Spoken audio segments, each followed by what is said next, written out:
าวสารที่น่าสนใจทั้งนั้นเลยนะครับใช่ค่ะซึ่งวันนี้นะคะตอมก็มีข่าวสารมาให้เพื่อนๆเนี่ยเยอะมากทั้งน่าสนใจแล้วก็สนุกมากๆเลยค่ะโอเคครับผมชักอยากจะรู้แล้วล่ะครับว่ามีข่าวเกี่ยวกับอะไรบ้างพี่ต้อมจัดให้ผมนะครับเพราะฉะนั้นอย่ารอช้าเราไปติดตามกันเลยนะครับ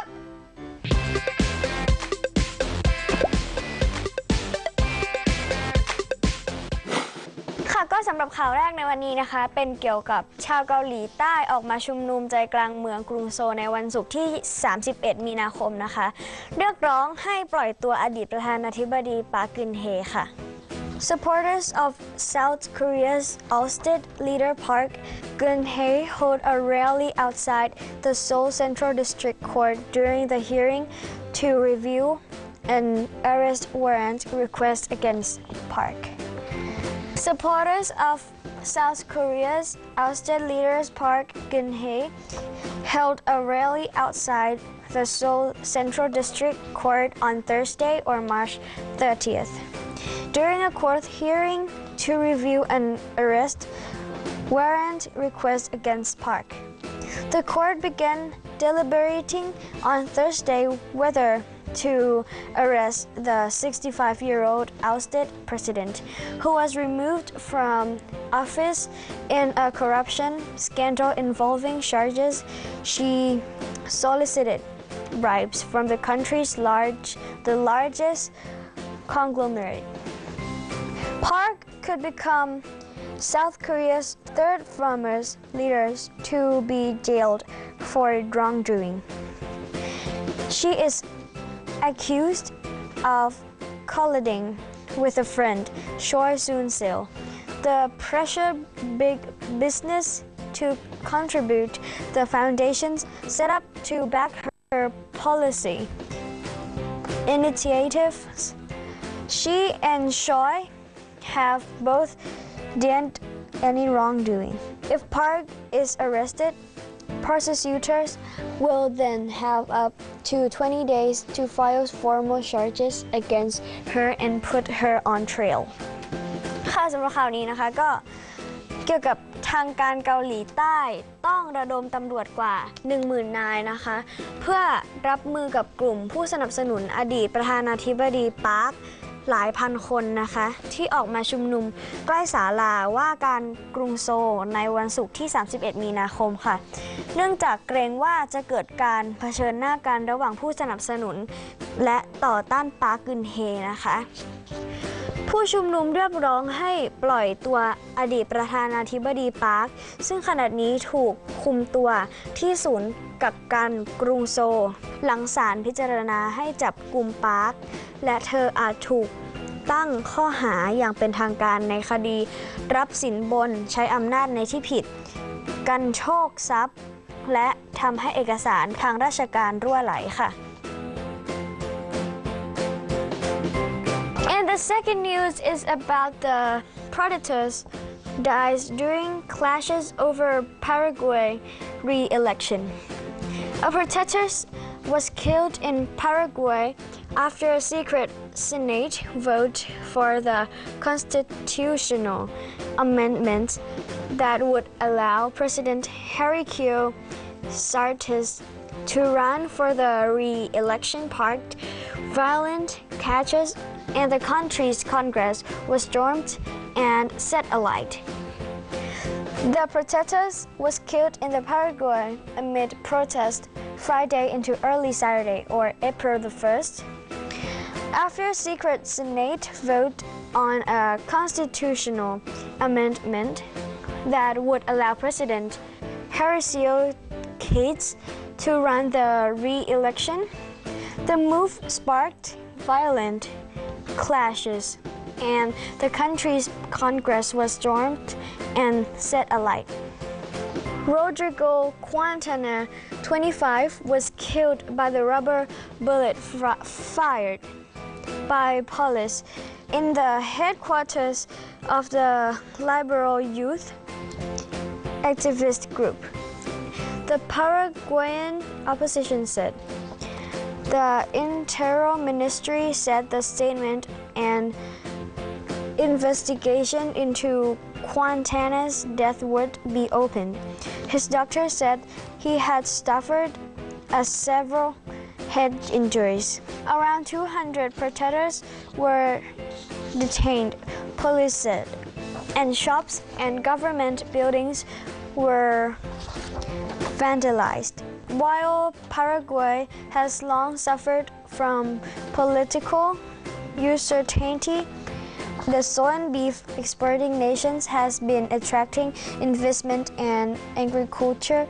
and manufacturing sectors in recent years as KIDS offered tax breaks to foreign investors. Instability in the country of 6.8 million in a concern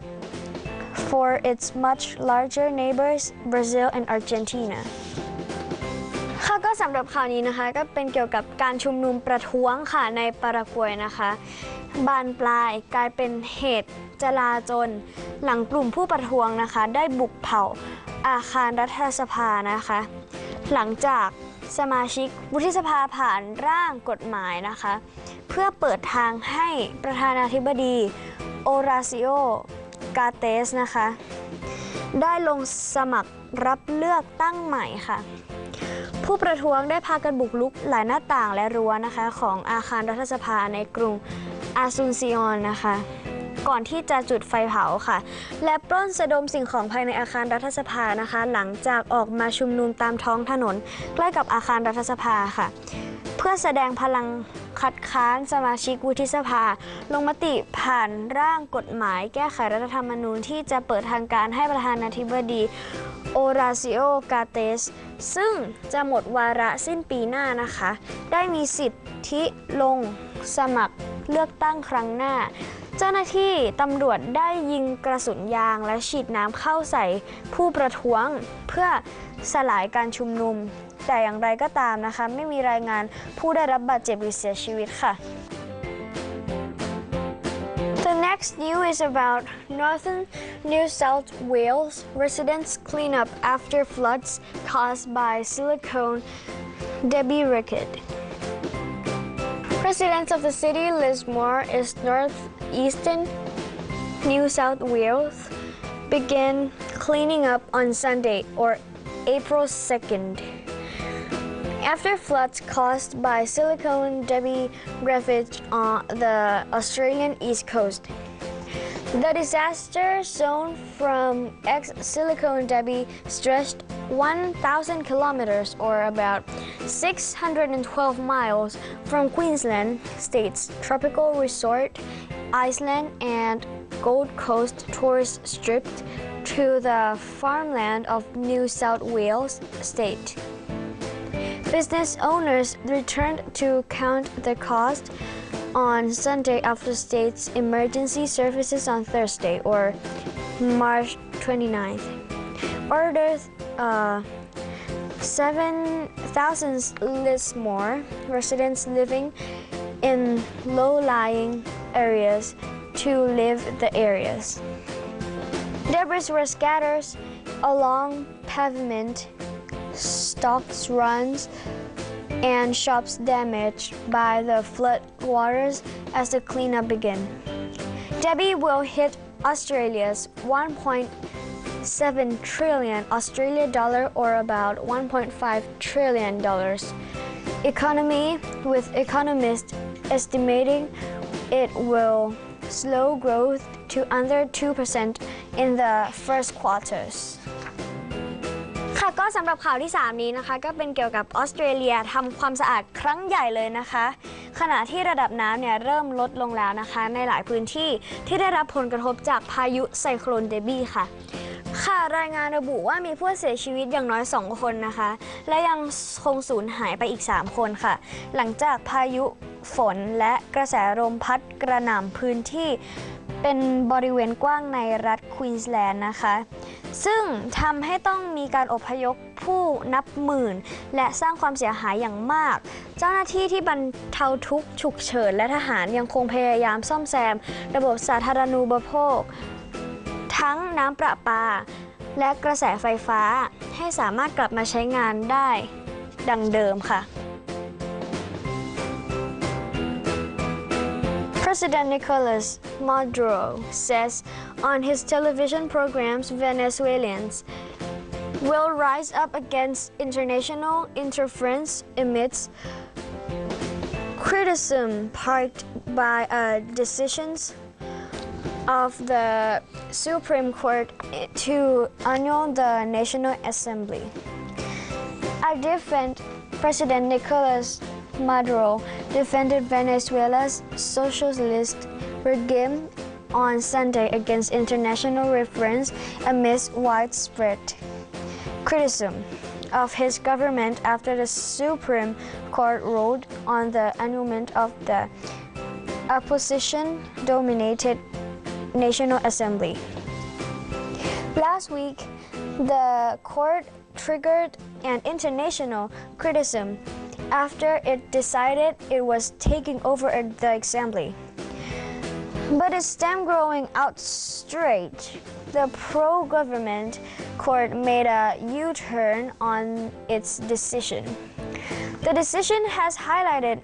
tension in a politically divided Venezuela's racket by products short stage, three-digit inflation, and an economy in recession. But on his weekly television program, Maduro sought to portray an image of Venezuela was a country whose problems were being misrepresented by critics. ประธานาธิบดีนิโคลัส มาดูโรปราศัยท่ามกลางกลุ่มผู้สนับสนุนในกรุงการากัสว่าเวเนซุเอลาเป็นประเทศที่มีพื้นที่อันแข็งแกร่งในการรองรับรัฐธรรมนูญสิทธิพลเมืองการเมืองและสิทธิมนุษยชนตลอดจนอำนาจของประชาชนค่ะแต่มาดูโรยืนยันว่าพร้อมเจรจากับฝ่ายที่เห็นต่างตามกรอบของรัฐธรรมนูญเพื่อร่วมกันคลี่คลายวิกฤตของการเมืองในครั้งนี้ค่ะ And we're moving on to the last news of today. The last news is about Price Warhol's Mao painting sold for $12.6 million in Hong Kong. An Andy Warhol portrait of former Chinese leader, Chairman Mao Zedong, is sold in Hong Kong for $12.6 million. The painting was sold to private Asian collectors at Sotheby's evening sales. The portrait was on sale 3 years ago in London, and its value has increased nearly 20%. The total value sale was $573 million. Patty Wong, Sotheby's Asia chairman, says 3 continual interest in Western art by Asia buyers. Warhol began his series for silkscreen portrait of Mao in 1972. Then ties between the Cold War foes, Chinese and US, began to thaw after the historic trip in Beijing by US President Richard Nixon. ข่าวสุดท้ายของวันนี้นะคะเป็นเกี่ยวกับภาพเขียนรูปประธานาธิบดีเหมาเจ๋อตงนะคะแอนดี้วอร์ฮอลศิลปินแนวป๊อปอาร์ตชื่อดังของชาวอเมริกานะคะสามารถทำราคาประมูลได้ 12.7 ล้านดอลลาร์สหรัฐเลยนะคะหรือราวๆประมาณ444ล้านบาทค่ะในงานซึ่งจัดขึ้นที่ฮ่องกงค่ะสถาบันประมูลโซเทอร์อาบีจัดการประมูลภาพเขียนแนวป๊อปอาร์ตของแอนดี้วอร์ฮอลศิลปินชื่อดังของชาวอเมริกานะคะเมื่อวันอาทิตย์โดยเป็นรูปใบหน้าของประธานเหมาเฉินตงค่ะผู้ก่อตั้งพรรคคอมมิวนิสต์จีนขึ้นมานะคะซึ่งวอร์ฮอลเนี่ยนะคะว่าในปี 2516 นะคะซึ่งผลงานชิ้นดังกล่าวเนี่ยสามารถทำราคาประมูลได้ 12.7 ล้านดอลลาร์สหรัฐเลยค่ะก็นี่นะคะก็เป็น5ข่าวที่จะนำมาเสนอเพื่อนๆในวันนี้นะคะทั้งสนุกแล้วก็ยังได้ความรู้ด้วยนะคะก็วันหยุดนี้นะคะขอให้เพื่อนๆเที่ยวกันอย่างสนุกแล้วก็อย่าลืมดูแลตัวเองด้วยนะคะ That's all for Wisdom Kids for today. Thank you for joining us and see you next week.